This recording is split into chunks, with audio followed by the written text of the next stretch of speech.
Political stars YouTube channel पर आपका स्वागत है। हरियाणा विधानसभा 2024 का ओपिनियन पोल, क्या कहती है जनता, चुनाव से ठीक पहले का सटीक विश्लेषण। आइए शुरुआत करते हैं पंचकुला जिले से। पंचकुला में 2 विधानसभाएं सीटें हैं, जिसमें बीजेपी कालका की सीट जीत रही है और कांग्रेस पंचकुला की सीट जीत रही है। अगले जिले पर आते हैं। अगले जिला है अम्बाला। अम्बाला में 4 विधानसभाएं सीटें हैं। बीजेपी को 1 अम्बाला कैंट की सीट मिल रही है। 3 सीटें कांग्रेस के खाते में जा रही हैं।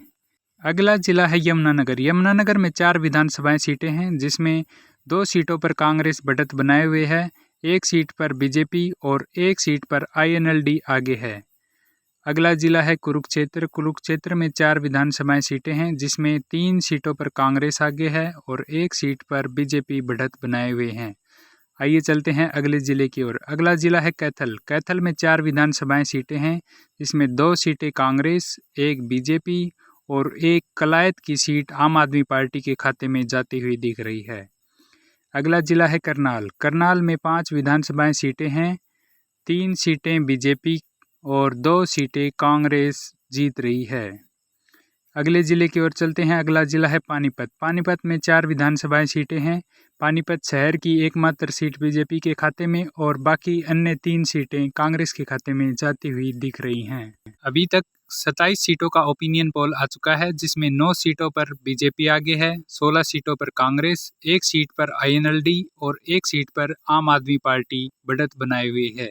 आइए बढ़ते हैं अगले जिले की ओर। अगला जिला है सोनीपत। सोनीपत में 6 विधानसभा सीटें हैं, जिसमें 2 सीटों पर बीजेपी आगे है और 4 सीटों पर कांग्रेस बढ़त बनाए हुए है। अगला जिला है जींद। जींद में 5 विधानसभा सीटें हैं, एकमात्र नरवाना की सीट बीजेपी जीत रही है, बाकी 4 सीटें कांग्रेस जीत रही है। अगला जिला है फतेहाबाद। फतेहाबाद में 3 विधानसभा की सीटें हैं, जिसमें 1 सीट पर बीजेपी बढ़त बनाए हुए है और 2 सीटें कांग्रेस को जाती हुई दिख रही हैं। अगले जिले की ओर बढ़ते हैं। अगला जिला है सिरसा। सिरसा में 5 विधानसभा सीटें हैं, जिसमें बीजेपी का खाता नहीं खुल रहा और कांग्रेस 2 सीटों पर आगे है, 2 सीटों पर INLD और 1 सीट पर गोपाल कांडा की पार्टी HLP बढ़त बनाए हुए है। अगले जिले की बात करते हैं। अगला जिला है हिसार, जिसमें सबसे ज़्यादा विधानसभा सीटें हैं। हिसार जिले में 7 विधानसभा की सीटें हैं, जिसमें 3 सीटें बीजेपी को, 3 कांग्रेस को और 1 सीट हिसार की सीट सावित्री जिंदल इंडिपेंडेंट जीत रही हैं। अगले जिले की ओर बढ़ते हैं। अगला जिला है भिवानी। भिवानी में 4 विधानसभाएं सीटें हैं। भवानी खेड़ा की एकमात्र सीट बीजेपी जीत रही है, 3 सीटें कांग्रेस के खाते में जा रही हैं, जिसमें कड़ी टक्कर मिल रही है। अगला जिला है चरखी दादरी। चरखी दादरी में 2 विधानसभाएं सीटें हैं, जिसमें 1 सीट बीजेपी को और 1 बाडडा की सीट कांग्रेस को जाती हुई दिख रही है। अभी तक के ओपिनियन पोल में 59 सीटों के नतीजे आ चुके हैं, जिसमें 18 सीटों पर बीजेपी, 35 सीटों पर कांग्रेस, 3 सीटों पर इनेलो और 3 सीटों पर अन्य आगे हैं। आइए बढ़ते हैं अगले जिले की ओर। अगला जिला है रोहतक। रोहतक में 4 विधानसभा सीटें हैं, जिसमें 3 सीटें कांग्रेस को जाती हुई दिख रही हैं और 1 सीट महम की सीट बलराज कुंडू जीतते हुए दिख रहे हैं। अगले जिले की ओर बढ़ते हैं। अगला जिला है झज्जर। झज्जर में 4 विधानसभा सीटें हैं और ये चारों के चारों सभी सीटें कांग्रेस के खाते में जाती हुई दिख रही हैं। अगले जिले की बात करते हैं। अगला जिला है महेंद्रगढ़। महेंद्रगढ़ में 4 विधानसभा सीटें हैं, जिसमें 3 सीटें बीजेपी को जाती हुई दिख रही हैं और 1 महेंद्रगढ़ की सीट कांग्रेस के खाते में जाती हुई दिख रही है। अगले ज़िले की बात करते हैं। अगला ज़िला है रेवाड़ी। रेवाड़ी में 3 विधानसभा सीटें हैं, 1 सीट बीजेपी के खाते में और 2 सीट कांग्रेस जीत रही है।